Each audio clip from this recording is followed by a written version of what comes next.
ഞാനൊരു ഓളം ഉണ്ടാക്കാൻ വേണ്ടി പറയുന്നത്, അല്ലാണ്ട് എനിക്കറിയില്ല ആവേശാനേക്കാൾ നല്ല സിനിമ. ആ സമയത്ത് എനിക്ക് എന്റെ സിനിമനെ താഴ്ത്തിക്കെട്ടി പറയാൻ പറ്റില്ല. ഇത് വന്നു വെടിറ്റ് വന്നതിന് ശേഷമാണ് ഞാൻ രാത്രി പോയിട്ട് തമാശക്ക് മറ്റേ സാധനമൊക്കെ പറഞ്ഞത്. അത് അതിന് മുന്നേ തന്നെ ആവേശം വർഷങ്ങളുടെ ശേഷത്തിന് മുകളിലാണെന്നുള്ളത് ഓൾറെഡി വന്നു. ഒരിക്കലും എനിക്കറിയാം വർഷങ്ങളുടെ ശേഷത്തിലെ പ്രശ്നങ്ങളൊക്കെ. പക്ഷെ അത് കഴിഞ്ഞ് 2 ആഴ്ച കഴിഞ്ഞപ്പോഴേക്കും സ്വാഭാവികമായിട്ട് ഞാൻ അഭിനയിച്ച സിനിമ അതിനോടൊപ്പം വേറൊരു സിനിമ ഇറങ്ങുന്നു. എനിക്ക് ചിലപ്പോ അതിനെ എന്റെ സിനിമേനേക്കാളും ഇഷ്ടപ്പെടും. എനിക്ക് കണ്ടപ്പോ ആവേശമാണ് എനിക്ക് ഇഷ്ടപ്പെട്ടു വർഷങ്ങളെക്കാളും. അത് സത്യമല്ലേ, നമുക്ക് നമ്മളെ ടേസ്റ്റ് വ്യത്യാസം തെറ്റില്ലല്ലോ. കുട്ടികൾക്കൊക്കെ അറിയാമോ? പേര് പോലും അറിയില്ല എനിക്ക് ചിലപ്പോ ഈ കുഞ്ഞു കുട്ടികൾക്കൊക്കെ. അവര് തമ്മിലൊന്ന് സംസാരിച്ചാൽ ഇങ്ങനെയൊക്കെ ഞാനെന്നെ അറിയുമല്ലോ. സിനിമ ഇല്ലെങ്കിൽ ഇന്റർവ്യൂ ഇല്ല, ഇന്റർവ്യൂ ഇല്ലെങ്കിൽ നിങ്ങളില്ല, നമ്മളില്ല. ഒരു സെറ്റിലാണല്ലോ വർക്ക് ചെയ്തിട്ടുണ്ടാവുക. അപ്പൊ എങ്ങനെയായിരുന്നു ശരിക്കും മൊത്തത്തില് സെറ്റിന്റെ ഒരു വൈബ് നമ്മുടെ ആക്ടിങ്ങിനെ ഭയങ്കരമായിട്ട് ഇൻഫ്ലുവൻസ് ചെയ്യുന്ന പറഞ്ഞിട്ടുണ്ട്. അങ്ങനെ ചെയ്തോ? പാർട്ട്നേഴ്സിൽ ഈ ഇരിക്കുന്ന മികച്ച നടന്മാര് കഴിഞ്ഞാൽ ഒരുപാട് സ്ത്രീ കഥാപാത്രങ്ങളുണ്ട്. എനിക്ക് മാത്രം ഇവിടെ എത്തിച്ചേരാൻ സാധിച്ചുള്ളൂ. എന്റെ ഭാഗ്യം. നായിക സാധന ടൈറ്റസ് ആണ്. ദേവികി രാജേന്ദ്രൻ നല്ലൊരു കഥാപാത്രം ചെയ്തിട്ടുണ്ട്. ഞാൻ നീരജ എസ് ദാസ്. ഇത് മലയാളത്തിലെ എന്റെ 3ാമത്തെ ചിത്രമാണ്. മാസ്റ്റർ പീസ് എന്ന വലിയൊരു ചിത്രത്തിന്റെ ഭാഗമായിട്ടാണ് എന്റെ തുടക്കം. മമ്മൂക്ക, ഷാൻ ചേട്ടൻ, അങ്ങനെ വലിയൊരു ഇന്റർവ്യൂ ആണ് എനിക്ക് മലയാളത്തിൽ ലഭിച്ചത്. അതെ, ദിനേശ് ചേട്ടൻ ഉണ്ടായിരുന്നു. സോറി, ഇല്ല മറക്കില്ല, ഒന്നും മറക്കില്ല. അതിനുശേഷം ഇര എന്ന മൂവിയിലും നല്ലൊരു കഥാപാത്രം ചെയ്യാൻ അവസരം ലഭിച്ചു. ഇന്ററാക്ട് ചെയ്യുന്നത് അങ്ങനെ പാർട്ട്നേഴ്സിൽ വന്നിരിക്കുകയാണ്. ഇതില് 5 കഥാപാത്രങ്ങൾ. സഞ്ജു ശിവറാം അദ്ദേഹത്തിന്റെ വൈഫിന്റെ ക്യാരക്ടറാണ് ഞാൻ ചെയ്തിരിക്കുന്നത്. അഴകി എന്നാണ് കഥാപാത്രത്തിന്റെ പേര്. കഥാപാത്രത്തെ കുറിച്ച് പറഞ്ഞാൽ തമിഴ് സംസാരിക്കുന്ന കഥാപാത്രമാണ്. അതാണ് ഏറ്റവും വലിയൊരു പ്ലസ് പോയിന്റ്. പിന്നെ എനിക്ക് തോന്നുന്നു അത്യാവശ്യം നല്ലൊരു സ്ട്രൈക്ക് ചെയ്യുന്ന പോയിന്റിൽ ഈ കഥാപാത്രം എത്തുന്നുണ്ട് അല്ലേ? അങ്ങനെയൊക്കെയാണ്. അത് സിനിമ കണ്ട് നിങ്ങൾക്ക് മനസ്സിലാവും. പിന്നെ ഈ പറഞ്ഞ പോലെ ചോദ്യത്തിലേക്ക് വരാം. സെറ്റിലുള്ള ഒരു വൈബ് എന്ന് പറഞ്ഞാൽ തീർച്ചയായിട്ടും എനിക്ക് ധ്യാൻ ചേട്ടനെ കണ്ടപ്പോൾ നമുക്ക് ഈ സിനിമകൾ കണ്ട് നമ്മൾ ഒരു ഇന്റർവ്യൂസ് ഒക്കെ കാണുമ്പോൾ നമുക്കറിയാം കാര്യം ഇതൊരു ഓൺ സ്ക്രീനിൽ വരുമ്പോൾ ഒരു പെർഫോമൻസ് ആയിരിക്കുമല്ലോ. എങ്ങനെയാണ് നേരിട്ട് അറിയാനുള്ള ഒരു ക്യൂരിയോസിറ്റി കൂടുതലായിരിക്കും. അതല്ല എനിവേ ഏത് ഇന്റർവ്യൂ ആയിക്കോട്ടെ, ഞാൻ ചോദിച്ചത് അങ്ങനത്തെ ഇൻട്രസ്റ്റിംഗ് ഇന്റർവ്യൂസ് അല്ലേ ഞാൻ ഉദ്ദേശിച്ചത്. അപ്പൊ നമ്മൾ നേരിട്ട് ഈ തന്നെ കാണുമ്പോൾ അതുപോലെയൊക്കെ തന്നെ, അല്ലാതെ പ്രത്യേകിച്ച് വേറൊരു ക്യാരക്ടറായി മാറുന്നില്ല. നല്ലൊരു എന്താ പറയാ ഇന്ററാക്ഷൻ ആയിരുന്നു എല്ലാവരുമായിട്ട്. ഇപ്പം സഞ്ജയനാണെങ്കിലും അനീഷേട്ടനാണെങ്കിലും അതുപോലെ തന്നെ സോറി റോണിച്ചേട്ടൻ എനിക്ക് സീൻ ഉണ്ടായിരുന്നില്ല. പിന്നെ ഷാൻജേട്ടൻ ഞങ്ങൾ ഓൾറെഡി പിന്നെ എന്താ പറയാ മാസ്റ്റർ പീസിൽ നല്ലൊരു ടൈം ഉണ്ടായിരുന്നു. അപ്പൊ അങ്ങനെ നല്ലൊരു വൈബാണ് ത്രൂ ഔട്ട് എനിക്ക് സെറ്റിൽ ലഭിച്ചത്. പിന്നെന്താ പറയാ, പിന്നെ അതുപോലെ തന്നെ നവീൻ ചേട്ടൻ ഈ ഒരു സിനിമയിലൂടെ എനിക്ക് തോന്നുന്നു നല്ലൊരു ഗംഭീരമായ തുടക്കമാവട്ടെ എന്ന് ആഗ്രഹിക്കുന്നു എല്ലാവർക്കും. പിന്നീട് എന്താ പറയാ, ഇത്രയൊക്കെയാണ് എനിക്ക് പറയുന്നത്. Thank you.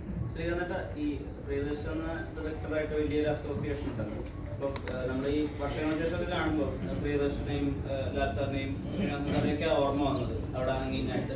അപ്പോൾ പ്രിയദർശൻ സാർ ഈ സിനിമ കണ്ടതായിട്ട് അറിവുണ്ടോ? എന്തെങ്കിലും വർഷങ്ങൾക്ക് ശേഷത്തെ പറ്റി നിങ്ങൾ സംസാരിച്ചിട്ടുണ്ടോ? കണ്ടു എന്ന് എനിക്കറിയാം. ഞങ്ങൾ സിനിമയെ കുറിച്ച് സംസാരിച്ചില്ല. കണ്ടു എന്നറിയാം. കല്യാണി സിനിമയിലുണ്ടല്ലോ. പിന്നെ ഇപ്പോഴും ആ ഒരു സൗഹൃദം വളരെ ഭംഗിയായി പോകുന്നതായിട്ട് എനിക്കറിയാം.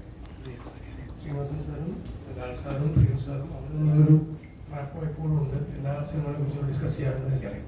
ഈ സിനിമയെ കുറിച്ച് സ്പെസിഫിക് ആയിട്ടൊന്നും പറഞ്ഞില്ല. അറിവുണ്ട്, നന്നായിട്ടറിയാം. ഇപ്പം അതല്ലല്ലോ. ശ്രീനിവാസൻ സാറിന്റെ എഴുത്തിൽ ഇനി ഒരു മോഹൻലാൽ സിനിമ ഇല്ലേ? ആദ്യം അവര് തമ്മിലൊന്ന് സംസാരിച്ചാൽ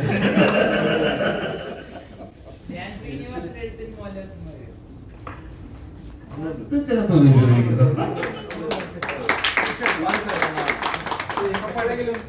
ഇങ്ങനെയൊക്കെ ഞാനെന്നെ അറിയുമല്ലോ. എപ്പോഴെങ്കിലും നിങ്ങൾ അപ്പുവായിട്ട് നിങ്ങൾ ഒരുമിച്ചുള്ള ഒരു ഷൂട്ടിംഗ് സമയത്തൊക്കെ ഇപ്പൊ ഞാൻ അവര് തമ്മിൽ സംസാരിക്കുന്നത്, അപ്പൊ അങ്ങനെ എന്തെങ്കിലുമൊക്കെ സംസാരം വന്നിട്ടുണ്ടോ? തമ്മിലുള്ള അപ്പൂന് അങ്ങനത്തെ പഴയ സിനിമകളോ പഴയ സിനിമകളൊന്നും കണ്ടിട്ടില്ല. അപ്പോൾ മലയാള സിനിമ ഒന്നും അതല്ല, അധികം ഇവര് തമ്മിലുള്ള ഇടയ്ക്കുള്ള ഒരു പ്രശ്നവും കാര്യങ്ങളൊക്കെ ഉണ്ടായിരുന്നല്ലോ ചിലത്. ഇല്ല, അതിനെക്കുറിച്ച് യാതൊരു ഐഡിയ പോലും ഇല്ല. അപ്പോൾ ആ കാര്യങ്ങളെ കുറിച്ച് നമ്മൾ അതിനെക്കുറിച്ച് ഒന്നും സംസാരിച്ചില്ല. രാജേട്ടൻ എല്ലാ ആർട്ടിസ്റ്റുകൾക്കും രാജേട്ടനോട് രാജേട്ടനോട് ഒരു ഇന്റർവ്യൂ എങ്ങനെ ഇരിക്കണം എന്നുള്ള ആഗ്രഹമാണ് തോന്നുന്നു. ഇത്രയും പേര് പറഞ്ഞാൽ രാജേട്ടനോട് ഒരു ഇന്റർവ്യൂ ഇരിക്കാനായിട്ട് ആഗ്രഹിക്കുന്ന ഒരുപാട് പേരുണ്ട്. അതിന് രാജേട്ടൻ എന്നൊരു ആക്ടറിനേക്കാൾ ഒരു ഇന്റർവ്യൂ എന്ന ലെവലിലേക്ക് എന്താ പറയുക, ഒരു സ്റ്റാർ എന്ന ലെവലിലോട്ട് നിൽക്കുന്ന പോലെ ഇന്റർവ്യൂവിൽ മാത്രം ഒതുങ്ങി നിന്നാൽ മതി എന്നാണോ? അപ്പൊ രാജേട്ടന്റെ വാല്യൂ ഉണ്ടല്ലോ, അത്ര ഇരിക്കല്ലോ. ഇന്റർവ്യൂ രാജേട്ടൻ ഉണ്ടെങ്കിൽ ഒന്നുകൂടെ ഓണാവും, അല്ലെങ്കിൽ അത്ര കണ്ടന്റ് ഉണ്ട് എന്നുള്ള ലെവലിലോട്ടാണ് നിൽക്കുന്നത് രാജേട്ടൻ. കണ്ടന്റൊക്കെ തീരാറായാണ്. നമ്മള് ഇതിനോടൊപ്പം തന്നെ സിനിമയും വിജയിച്ചാൽ മാത്രമേ നമുക്കൊക്കെ ഗ്രോത്ത് ഉള്ളൂ ആസ് ആക്ടേഴ്സ് അല്ലെങ്കിൽ ആസ് ടെക്നീഷ്യന്മാർ, ക്രിയേറ്റേഴ്സ്. അപ്പം സിനിമയാണല്ലോ ഇതിന്റെ അടിസ്ഥാനം. അപ്പോൾ ഇന്റർവ്യൂ ഒക്കെ ഈ പറഞ്ഞ നമ്മളൊക്കെ ഒരു ഒരു ഇതിന്റെ ഭാഗമാണ്. നമ്മളൊക്കെ കോഎക്സിസ്റ്റ് ചെയ്യാന്നുള്ളതാണ്. അപ്പം സിനിമയില്ലെങ്കിൽ ഇന്റർവ്യൂ ഇല്ല, ഇന്റർവ്യൂ ഇല്ലെങ്കിൽ നിങ്ങളില്ല, നമ്മളില്ല. അപ്പൊ രാജേട്ടൻ റീസെന്റ് ഇറങ്ങിയ സിനിമകളിലോ ഗഗനചാരി എന്ന് പറഞ്ഞൊരു പടം, ഒരു സൈഫൈ കോമിക് സറ്ററിക്കൽ ഫിലിമാണ്. അപ്പം അത് നല്ല രീതിയിൽ വർക്കൗട്ടായി. ഇനിയിപ്പം അത് കണ്ടായിരുന്നു. അത് നമ്മുടെ ചന്തു, നമ്മുടെ സുഹൃത്താണ്. തിര, തട്ടത്തിന്മറയത്തിന്റെ ഒക്കെ സ്റ്റിൽസും ഡിസൈൻ, ടൈറ്റിൽ ഡിസൈൻ ഒക്കെ ചെയ്ത ചന്തുവാണ്. ചന്തു നമ്മുടെ ഏറ്റവും അടുത്ത, അവന്റെ സായനാവാർത്തകൾ എന്ന സിനിമയിൽ ഞാൻ ഗോകുലിനോട് അഭിനയിച്ചിട്ടുണ്ട്. അപ്പൊ അത് ഭയങ്കര ഇന്ന് ഇറങ്ങി. അപ്പൊ ഭയങ്കര ഇൻട്രസ്റ്റിംഗ് അല്ലെങ്കിൽ വേറിട്ടൊരു സിനിമയാണെന്ന് പറയുന്നത്.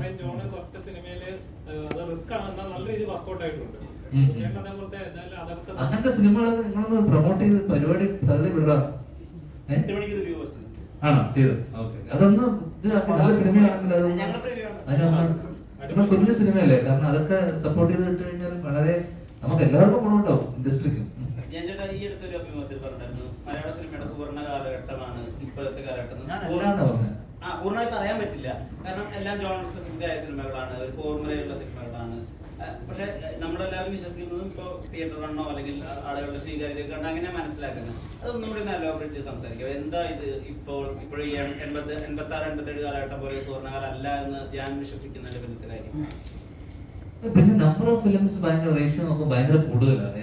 ആവറേജ് എല്ലാ വീക്കിലും ഇറങ്ങുന്ന സിനിമകളുടെ എണ്ണം നോക്കുമ്പോൾ എനിക്കൊന്ന് ഭയങ്കര ഹൈ ആണ്. അപ്പം അങ്ങനെ വരുന്ന സമയത്ത് തന്നെ റേഷ്യോ ഭയങ്കരമായിട്ട് വ്യത്യാസം വരും. സക്സസ് ഫെയിലിയർ ഇതിന്റെ ക്വാളിറ്റി വ്യത്യാസം, ക്വാണ്ടിറ്റി ഭയങ്കര കൂടുതലും ആ ക്വാളിറ്റീനെ പലപ്പോഴും മീറ്റ് ചെയ്യാൻ പറ്റാത്ത കുറെ സിനിമകളുണ്ട് അതിനിടയിൽ വരുന്ന പല സിനിമകൾ. അപ്പോൾ ഈ പറഞ്ഞ മേജർ മെയിൻ സ്ട്രീം സിനിമകൾ അല്ലെങ്കിൽ മേജർ വലിയ വലിയ ബാനറിന്റെയും മെയിൻ സ്ട്രീം സിനിമകൾ ഒഴിച്ചു കഴിഞ്ഞാൽ കുഞ്ഞു സിനിമകളിൽ വളരെ ചുരുക്ക സിനിമകൾ മാത്രമേ ഭയങ്കരമായിട്ട് ശ്രദ്ധിക്കപ്പെടുന്നുള്ളൂ. അപ്പം ഞാൻ പറഞ്ഞ കഴിഞ്ഞ ഓടിയ സിനിമകളൊക്കെ വളരെ മെയിൻ സ്ട്രീം ആയിട്ടുള്ള ബാനറിന്നും പ്രൊഡക്ഷൻ ഹൗസസ് നിന്നും ഉണ്ടായിട്ടുള്ള സിനിമകൾ ആണ് ഏതെങ്കിലും രീതിയിൽ, അല്ലെ? ഭാവന സ്റ്റുഡിയോസ്, പറവ പിക്ചേഴ്സ്, അല്ലെങ്കിൽ എല്ലാം മമ്മൂട്ടി കമ്പനി. അപ്പൊ അതുകൊണ്ട് തന്നെ ആ രീതിയിലുള്ള ഹൈപ്പും അല്ലെങ്കിൽ ആ രീതിയിലുള്ള ഒരു എക്സ്പെക്ടേഷൻ ഉണ്ടായിരുന്നു അത്തരം സിനിമകൾ. നമ്മളിപ്പോ കുഞ്ഞു സിനിമകളൊക്കെ ആയിട്ട് വരുന്ന സമയത്ത് ആൾക്കാർ ശ്രദ്ധിക്കുന്നില്ല, ആൾക്കാരിലോട്ട് എത്തുന്നില്ല എന്നുള്ളൊരു അവസ്ഥയുണ്ട്. അത് ഒരു അവസ്ഥയാണ്. കാരണം ഇന്നിപ്പോ ഗഗനചാരിയുടെ കേസ് പറഞ്ഞ പോലെ ഗഗനചാരി എന്നുള്ള സിനിമ ഇപ്പൊ നിങ്ങൾ പറയുമ്പോഴാണ് ഇപ്പം ഞാൻ അറിയുന്നത്, ഇന്ന് റിലീസായെന്ന് അറിയുന്നത് ഞാൻ ഇപ്പോഴാണ് അറിഞ്ഞത്. കാരണം അത് എത്തിയിട്ടില്ല ആ സിനിമ ആൾക്കാരിലേക്കൊന്നും. അങ്ങനെ ഒരു സിനിമ ഉണ്ടെന്നും അതിനെക്കുറിച്ചൊന്നും ആരും അറിഞ്ഞിട്ടില്ല. അപ്പം വലിയ വലിയ സിനിമകളും അല്ലെങ്കിൽ എല്ലാവരും വലിയ വലിയ സിനിമകളുടെ പുറകെയാണ്. അപ്പൊ കുഞ്ഞു കുഞ്ഞു സിനിമകളും ആൾക്കാർ അറിയാത്തതിന്റെ ഒരു പ്രശ്നമുണ്ട്. അത് എനിക്കൊന്നും ആ രീതിയിലുള്ള മാർക്കറ്റിംഗ്, ബിക്കോസ് വലിയ വലിയ ആക്ടേഴ്സ് വരുമ്പോൾ അതിന് അതിൻ്റെതായിട്ടുള്ള സിഗ്നിഫിക്കൻസ് വരുന്നു. അവരുടെ മാർക്കറ്റിംഗ് സ്ട്രാറ്റജി കംപ്ലീറ്റ്ലി, ബിക്കോസ് അതിനനുസരിച്ചുള്ള ഫണ്ടിങ് ഒക്കെ ഉണ്ട്. അതൊക്കെ വ്യത്യാസമുണ്ട്. തിയേറ്റർ ഹോൾഡ് ചെയ്യണം, അങ്ങനത്തെ കുറെ കാര്യങ്ങളുണ്ട്, കുറെ ഫാക്ടേഴ്സിനെ ഡിപ്പെൻഡ് ചെയ്തിരിക്കും. അപ്പം ഞാൻ പറഞ്ഞ ഒരു കാലഘട്ടം നമ്മൾ മാർക്ക് ചെയ്യണമെങ്കിൽ അതൊരു പീരീഡ് ഓഫ് ഒരു സമയം അല്ലെങ്കിൽ ഒരു എറ എന്നൊക്കെ പറയുന്നത് ഇത്രയും വർഷങ്ങൾ അല്ലെങ്കിൽ 80s എന്നല്ലേ നമ്മൾ പറയണത്, അല്ലേ? ഇപ്പൊ അങ്ങനെ പറയാനായിട്ടില്ല. ഇതൊരു 3 മാസത്തിനിടയിൽ ഉണ്ടായിട്ടുള്ള ഒരു ബൂമാണ്. അപ്പം ഇനിയിപ്പം ഫോളോയിങ് മന്ത്സ് ശ്രീധരൻ നന്നാൻ തിരുമുറു കഴിഞ്ഞിട്ടാണ് നാടോടിക്കാറ്റ് ഇറങ്ങുന്നത്. അത് ആ ഭാഗത്ത് ശരിക്കും പറഞ്ഞാൽ ഡിപ്പാ. പക്ഷെ നാടോടിക്കാറ്റ് ഇറങ്ങിയപ്പോൾ ഭയങ്കരമായിട്ട് പടം തിരക്കുകൊളുത്തി. പക്ഷെ അന്ന് അതുപോലെ തന്നെ പടങ്ങൾക്ക് ഒരു സ്പേസ് കൊടുക്കുന്നില്ല. എന്ന് വെച്ചാൽ ഒരു പടം ഇറങ്ങി കൃത്യമെന്നുള്ള അദ്ദേഹം പറഞ്ഞതുപോലെ തന്നെ ഇപ്പൊ അന്നത്തെ തൂവാനത്തുമ്പലൊന്നും വലിയ ബ്ലോക്ക് ബസ്റ്റർ അല്ല. കുറച്ചൊരു സ്പേസ് കൊടുത്താൽ പടത്തിന് ആള് വരാനുള്ള ഒരു ടൈം തിയേറ്ററുകാരും കൊടുക്കണം. അപ്പോഴേക്കും എന്റെ മിനിമം കളക്ഷൻ ഹോൾഡ് ചെയ്തില്ല എന്ന് പറഞ്ഞിട്ട് അവരും അപ്പൊ അടുത്ത പടത്തിനെ കയറ്റിയാണ്. കാരണം മിനിമം ഗ്യാരണ്ടി ഇല്ല, അല്ലെന്നുണ്ടെങ്കിൽ ഇത്ര % ആയില്ല, അല്ലെങ്കിൽ ഹോൾഡ് ഓവർ ആയി പറഞ്ഞിട്ട് ഒരു മാറ്റമാണ്. അപ്പൊ അത് എല്ലാ ഭാഗത്തും ഞാൻ പറഞ്ഞ പോലെ തന്നെ ഇന്ന് ഗഹനാചാരി കണ്ടു നിങ്ങൾ നല്ല അഭിപ്രായം പറയുകയാണെന്നുണ്ടെങ്കിൽ നിങ്ങളെപ്പോലും ആൾക്കാരത് വിഷ്ണു പറയുമ്പോൾ അതിനകത്ത് എന്തെങ്കിലും ഒരു കാര്യം ഉണ്ടാവും എന്ന് പറഞ്ഞിട്ട് അങ്ങനെ ഒരു 10 പേര് കയറും. ആ 10 പിന്നെ 100 ആക്കുന്നത്. അപ്പൊ അതിനൊരു ഒരു സ്പേസും എല്ലാം കൂടി ഇരുന്നതാണ്. അതാണ് ഞാൻ പറഞ്ഞത്. ഇപ്പൊ ഫോർ എക്സാമ്പിൾ ഒരു മഞ്ഞുമൽ ബോയ്സും ആവേശവും അതുപോലെ തന്നെ വലിയ ബാനറിന്റെ സിനിമകളല്ലാതെ ഇപ്പൊ എനിക്കുള്ള 5 കള്ള പോക്കനാണ് എനിക്ക് അടുത്ത കാലത്ത് കുറച്ച് തിയേറ്റർ ഹോൾഡ് ചെയ്തൊരു സിനിമ എനിക്ക് തോന്നിയത്. നമ്മള് ഒരു ചെമ്മഞ്ചാണ്ട പടം തന്നെ നമുക്ക് ലുക്കും അഭിനയിച്ചു ആ പടം നന്നായിട്ട് പോയി. അതുപോലെ തന്നെ ഒരു 8-10 പടം നന്നായി കഴിയുമ്പോൾ ആ റേഞ്ചിലുള്ള സിനിമകൾ ഒരുപാട് വരും. ബാക്കിയുള്ളതൊക്കെ ഹൈ റേഞ്ച് സിനിമകളാണ്. ഇപ്പൊ മഞ്ഞുമൽ ബോയ്സ് ആണെങ്കിലും ബഡ്ജറ്റ് കൂടുതലാണ്. പ്രേമിൽ നെസ്റ്റിൽ വെച്ച് നോക്കുമ്പോൾ അതൊന്നും അല്ലേ വർഷത്തിനുണ്ട്. എന്ന് വെച്ചാൽ ഇപ്പൊ വേർഡ് ഓഫ് മൗത്ത് കൊണ്ടൊരു സിനിമ കയറി വരുമ്പോഴേക്കും വേർഡ് ഓഫ് മൗത്ത് കൊണ്ടൊരു സിനിമ ഇന്നിപ്പോ ഗാനചാരിനെ പറ്റി നിങ്ങൾ പറയുന്നു, അല്ലെങ്കിൽ നമ്മൾ കുറച്ച് പേര് അതിനെ പറ്റി പറയുമ്പോൾ അതൊന്ന് കയറി വരുമ്പോഴേക്ക് നെക്സ്റ്റ് വീക്ക് എത്തുമ്പോഴേക്കും ഒരു 5-6 റിലീസ് വരും. നെക്സ്റ്റ് വീക്ക് നമ്മുടെ സിനിമയുണ്ട്, അത് അതിനോടൊപ്പം കൽക്കി വരുന്നു. ഇന്ന് 21-ാം തീയതി ഈ സിനിമ വരുമ്പോഴേക്ക് നെക്സ്റ്റ് വീക്ക് ആ സിനിമ ഇല്ല തിയേറ്ററിൽ. അപ്പം ഈ വീക്ക് വേർഡ് ഓഫ് മൗത്ത് കൊണ്ട് കയറിയാലും നെക്സ്റ്റ് വീക്ക് ആ സിനിമ തിയേറ്ററിൽ ഇല്ലെങ്കിൽ കാര്യമില്ല. അപ്പം റൈറ്റ് ടൈമിൽ നമ്മുടെ സിനിമയിൽ നമുക്ക് വിശ്വാസം ഉണ്ടെങ്കിൽ റൈറ്റ് റിലീസ് ഭയങ്കര ഇമ്പോർട്ടന്റ്. ഏത് സമയത്ത് അതിനെ ഫോളോ അങ്ങനെ പേടിച്ച് പല സിനിമകളും മാറി മാറി പോയിട്ട് നമ്മൾ റോങ് റിലീസിൽ പോയി പെടുന്ന സിനിമകളുണ്ട്. തെറ്റായ സമയത്ത് പോയി നമ്മൾ റിലീസ് ചെയ്ത് വരുന്നു. അപ്പം ഇന്നിപ്പോ ഗഗനചാരി ഇറങ്ങിയ അഭിപ്രായമുണ്ട്. പക്ഷേ നെക്സ്റ്റ് അടുത്ത ആഴ്ച എത്ര തിയേറ്ററിൽ അത് ഉണ്ടാവും എന്നുള്ളത് നമുക്ക് ഒരിക്കലും പറയാൻ പറ്റില്ല. ബിക്കോസ് കൽക്കി വരുമ്പോൾ അന്യ സിനിമ അല്ലെങ്കിൽ അന്യഭാഷ സിനിമ വരുന്ന സമയത്ത് അതുപോലത്തെ ഒരു വലിയ സിനിമ വരുമ്പോൾ എല്ലാവരും അതിന്റെ പുറകെ പോകും. പാർട്ട്നേഴ്സ് ഉണ്ട്.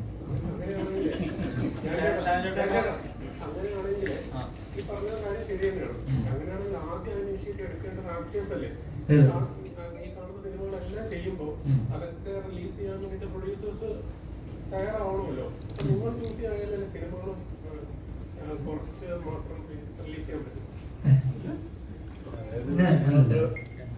നിങ്ങൾ കൂടുതൽ സിനിമകൾ ചെയ്യുന്നതുകൊണ്ടാണല്ലോ ഈ സിനിമകളെല്ലാം തിയേറ്ററിൽ എത്തണ്ടേ.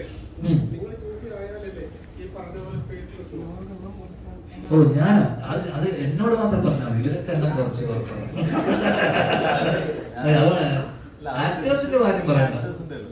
ഡിസിഷൻ മേക്കിംഗ് ആക്ടേഴ്സിന്റെ ഒരു കഥയുണ്ടായി, അതൊരു പ്രൊഡ്യൂസർ വന്നു, ഒരു ഡയറക്ടർ ഉണ്ടായി, അതിനുശേഷം വരുന്ന ഒരു എലിമെന്റ് ആണ് ആക്ടർ. അപ്പം അതിലേക്ക് എത്തുമ്പോഴത്തേക്ക് ഒരുപാട് കഴിഞ്ഞിട്ടാണ്. എന്നോട് തന്നെ പലപ്പോഴും ചോദിച്ചിട്ടുണ്ട് എന്തിനാണ് ഇത്രയും സിനിമ ചോദിക്കുന്നത് പറയുമ്പോൾ കൃത്യമായിട്ട് എല്ലാവരും പറഞ്ഞിട്ടുണ്ട് ഇത്രയും സിനിമകൾ വരുന്നതുകൊണ്ട് ഞാൻ ചെയ്യുന്നു എന്ന് പറയുന്നത്. അത് അവരുടെ ഡിസിഷനാണ്. നമ്മൾ ഡിസൈഡ് ചെയ്തത് ഞാൻ ഇതൊരു സിനിമ ചെയ്യുന്നു തീരുമാനിക്കാൻ പറ്റില്ല. അങ്ങനെ സിനിമകൾ വരുമ്പോൾ ആ ഓപ്പർച്യൂണിറ്റി തട്ടിക്കളയണോ അത് ചെയ്യണോ എന്ന് തീരുമാനിക്കുന്നത് അല്ലെങ്കിൽ വേറൊരാള് ചെയ്യും. സിനിമയുടെ മാജിക് അതാണല്ലോ. ഡെഫിനറ്റ്ലി അല്ല ഞാൻ പറഞ്ഞത് അതൊരു നമുക്കൊരു ഡിസിഷൻ എടുത്തിട്ട് നമ്മൾ ആ ഒരു ഡിസിഷൻ എടുത്ത് ആക്ടറാണെന്ന് കണ്ട ആളുകളോട് അങ്ങോട്ട് കയറി ഇപ്പൊ ഒരു മോഹൻലാലിനെ വെച്ച ഒരാൾക്ക് സിനിമ സംവിധാനം ചെയ്യാനുള്ള ആഗ്രഹം ഉണ്ടെന്നൊക്കെ നമുക്ക് മനസ്സിലായി. താനെ കിട്ടുമ്പോൾ ഇപ്പൊ തന്നെ ചാൻസ് ചോദിക്കുമല്ലോ, എന്താ സംശയം? ചാൻസ് ചോദിക്കില്ല എന്ന് ഞാൻ ഒരിക്കലും പറഞ്ഞിട്ടില്ല കേട്ടോ. നമ്മള് ഒരു മടിയുള്ള ഒരാളാണെന്ന് ഞാൻ പറഞ്ഞിട്ടുള്ളൂ. അതെന്താന്ന് വെച്ച് കഴിഞ്ഞാല് നമ്മൾ 1-2 പേരുടെ ചാൻസ് ചോദിച്ചപ്പോൾ ഉള്ള എക്സ്പീരിയൻസ് അതായതുകൊണ്ടാണ്. അത് വേറെ ഒന്നുകൊണ്ട് വിഷമിക്കുന്ന എക്സ്പീരിയൻസ് ആയതുകൊണ്ടല്ല. എന്താണ് ഷാജു നിങ്ങൾ അങ്ങനെ ചാൻസ് ചോദിക്കില്ലേ, നിങ്ങൾ പ്രൂവ് ചെയ്ത ആക്ടറല്ല, നിങ്ങൾക്ക് നമ്മൾ നല്ലത് വരുമ്പോൾ തരും അങ്ങനെ പറയുമ്പോൾ നമ്മൾ വിചാരിക്കും ഈ ചോദിക്കുമ്പോൾ അവർക്കതൊരു ബുദ്ധിമുട്ടാവുമോ, അല്ലെങ്കിൽ നമ്മൾ ഫോൺ ചെയ്യുമ്പം വിളിക്കുമ്പോൾ നമ്മളെ വിളിക്കുമ്പോൾ ഒരു ടൈം എന്തെങ്കിലും പ്രശ്നമുള്ള ടൈം ആയിരിക്കും, അതൊക്കെ ഒരു വിഷമാണ്. പക്ഷെ അങ്ങനൊന്നുമില്ല. നമ്മളെ ഇപ്പം ദൈവാനുഗ്രഹിച്ച് ഞാൻ 25-ാമത്തെ വർഷമാണ് ഇപ്പൊ ഇതില്ല. നമ്മള് സിനിമയിലുള്ള പുതിയ ആൾക്കാരാണെന്നുണ്ടെങ്കിലും ആണെങ്കിലും ദൈവാനുഗ്രഹിച്ച് നമ്മളെ അറിയാമെന്ന് തോന്നുന്നു. അതുകൊണ്ട് ഒരു രീതിയിലല്ലേ മറ്റു രീതിയിൽ തീർച്ചയായിട്ടും സിനിമകൾ നമ്മൾ ഉണ്ടാകും എന്നുള്ളതാണ്. അതൊരിക്കലും നമ്മൾ വീട്ടിൽ നമ്മൾ ഒരിക്കലും ഒരു സിനിമയിൽ നമ്മുടെ ഭാഗമാവില്ല. അതുകൊണ്ട് നമ്മൾ അവരോട് ചോദിച്ചോണ്ടിരിക്കണം. അത് ചോദിക്കുന്നതിന്റെ ചിലപ്പോൾ രീതികൾ മാറും. അടുത്ത സിനിമയിൽ എനിക്ക് എന്തെങ്കിലും വേഷം ഉണ്ടെങ്കിൽ പറയണോ, അങ്ങനെ ആയിരിക്കില്ല. അടുത്ത പോലെ നമ്മൾ ഉണ്ടാവില്ലേ, ചിലപ്പോൾ അങ്ങനെ ആയിരിക്കും ചോദിക്കുക. ഞാനോട് അടുത്ത പോലെ തന്നെ ഞാൻ ഇല്ലെങ്കിൽ നിന്നെ കൊല്ലും ഞാൻ.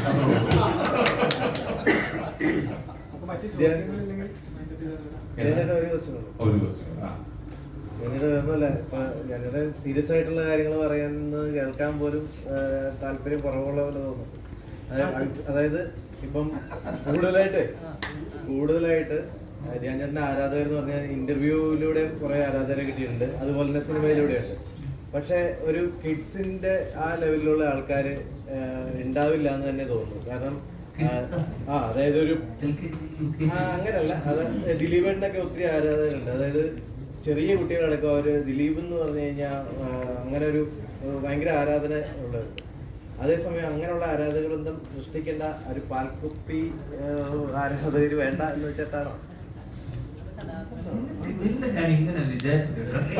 ചോദ്യം അങ്ങനെയല്ലോ. ദിലീപേട്ടൻ ചെയ്ത സിനിമകളും കുട്ടികൾക്ക് വേണ്ടിയിട്ട് ചെയ്ത ഈ സിനിമകളിലൂടെയാണല്ലോ ദിലീപേട്ടനെ കുട്ടികൾക്കൊക്കെ അറിയാമോ? പേര് പോലും അറിയില്ലായിരിക്കും ചിലപ്പോ ഈ കുഞ്ഞു കുട്ടികൾക്കൊക്കെ.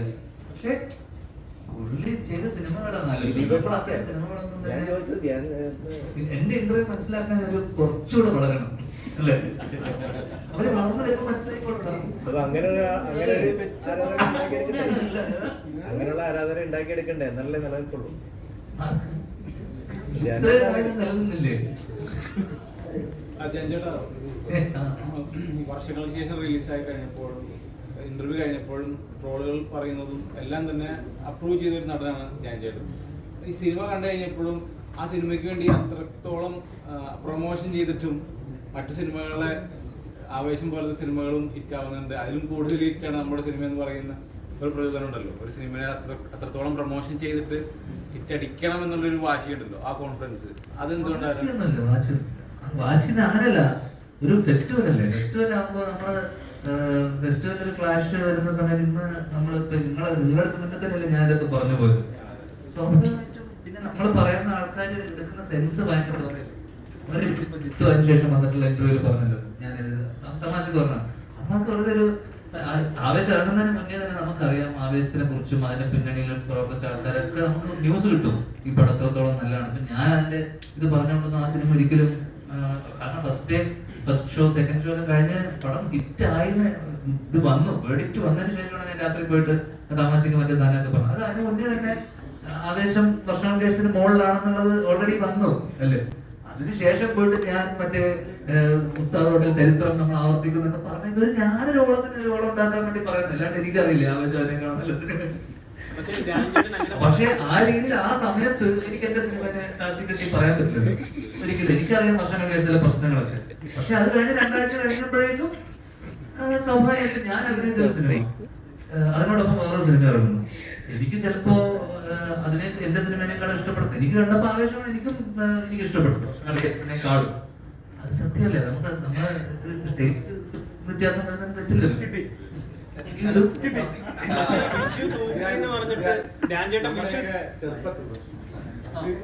ചെറുപ്പത്തിൽ റിലീസായ പല സിനിമകളും ആ സമയത്ത് ഇപ്പൊ വന്ദന അല്ലെങ്കിൽ അഴകിരാണം പോലുള്ള സിനിമകൾ അന്ന് വർക്കൗട്ട് ആവാതെ പോയിട്ട് പിന്നീട് ആഘോഷമാക്കിയിട്ടുണ്ട്. ഇപ്പൊ പത്മനാഭൻ സാറിന്റെ അനന്തരം പറഞ്ഞിട്ടുണ്ട്, അദ്ദേഹത്തിന്റെ സിനിമ ഇറങ്ങുന്ന സമയത്ത് കോളേജിൽ സുഹൃത്തുക്കൾ കളിയാക്കുമായിരുന്നു എന്ത് സിനിമയാണ് ചെയ്തു വെച്ചേക്കുന്നത്. അപ്പം പിന്നീട് നമ്മൾ വാഴ്ത്തപ്പെട്ട ഒരുപാട് സിനിമകളുണ്ട്. ഈ അടുത്ത കാലത്ത് നോക്കുവാണെങ്കിൽ ബിഗ് ബി ഒരു ആവറേജ് ഹിറ്റിൽ ഒതുങ്ങിയത് പിന്നീട് ചരിത്രമായതാണ് ആടിന്റെ ഫസ്റ്റ് പാർട്ട്. എന്തുകൊണ്ടായിരിക്കും ഞാൻ ഇത്രയും സിനിമകൾ ചെയ്യുന്നതാണ്, സിനിമയെ നോക്കുകയാണോ, എന്തുകൊണ്ടായിരിക്കും ഇങ്ങനെ ജനറേഷൻസ് മാറുന്നതുകൊണ്ടാണോ, അത് അന്നുണ്ടായിരുന്ന ആൾക്കാരുടെ കാഴ്ചപ്പാട് വർഷങ്ങൾ കഴിയുമ്പോൾ കാഴ്ചപ്പാട് മാറുന്നതുകൊണ്ടാണോ പിന്നീട് ആഘോഷിക്കുന്നത്? അല്ല, ഇത് ഈ സിനിമയൊക്കെ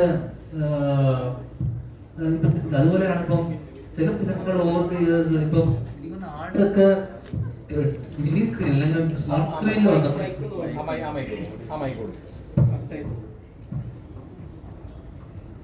ചില സിനിമകള് സ്മോൾ സ്ക്രീനിൽ വരുന്ന സമയത്ത് പ്രത്യേകിച്ച് ഹ്യൂമർ, ഇപ്പം ഇതിനന്ന് ഓടാത്ത സിനിമയാണ് അച്ഛൻ പലരും പല സ്ഥലത്ത് പറഞ്ഞിട്ടുണ്ട്. അപ്പം ചില സിനിമകൾ മിനി സ്ക്രീനിൽ വരും അല്ലെങ്കിൽ ടി വിയിലേക്ക് വരുന്ന സമയത്ത് ഭയങ്കര റിപ്പീറ്റ് വാല്യൂ ഉണ്ടാവും, ചിരിക്കാനുള്ള സാധനങ്ങളുണ്ട്. ഇപ്പം ആട് ഫോർ എക്സാമ്പിൾ.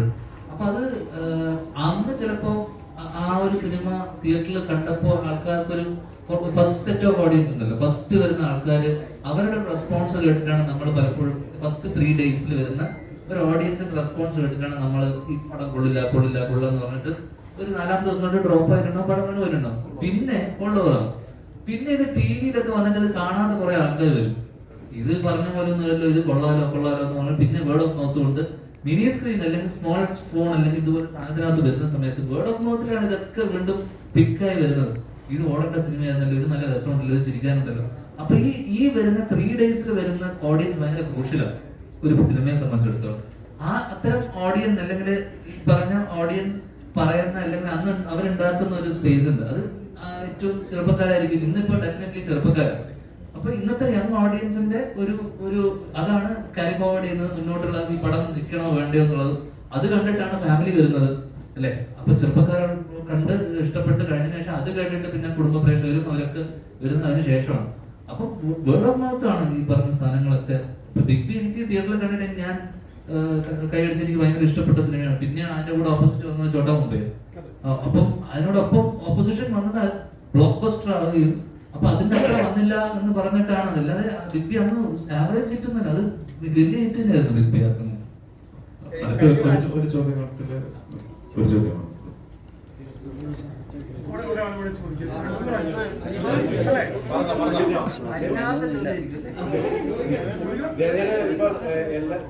കഴിഞ്ഞ പല ഇന്റർവ്യൂകളിലൊക്കെ ചില സമയത്ത് പറഞ്ഞു ഞാൻ കൊള്ളില്ലാത്ത പടമാണെങ്കിൽ ചില ഹിന്റ് തരും.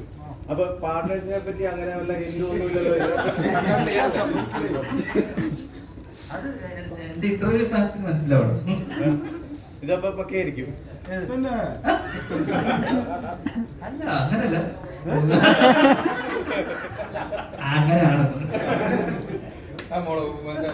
ചേട്ടാ ഷൈൻ ടോം ചാക്കോ ചേട്ടനാണെങ്കിൽ ഫോൺ ഇറങ്ങിയിട്ടാണല്ലോ വൈറലായത്. അപ്പൊ ചേട്ടൻ ഇന്റർവ്യൂസിന് എപ്പോഴെങ്കിലും എന്തെങ്കിലും തെറിയാൻ എന്തെങ്കിലും തോന്നിയിട്ടുണ്ടോ? ഫോൺ ഇറങ്ങിട്ടാണോ ഷൈൻ വൈറലായത്? അങ്ങനെയല്ലോ. ഇത്രയും ബുദ്ധിമാന്മാരുടെ ഇടയിൽ പിന്നെ ആരോ പറഞ്ഞ് പറ്റിച്ചതാ ഇങ്ങനത്തെ ചോദ്യം ചോദിക്കാൻ വേണ്ടി. അവനായിരിക്കും നീയാണോ പറഞ്ഞത് ചോദ്യം ചോദിക്കും?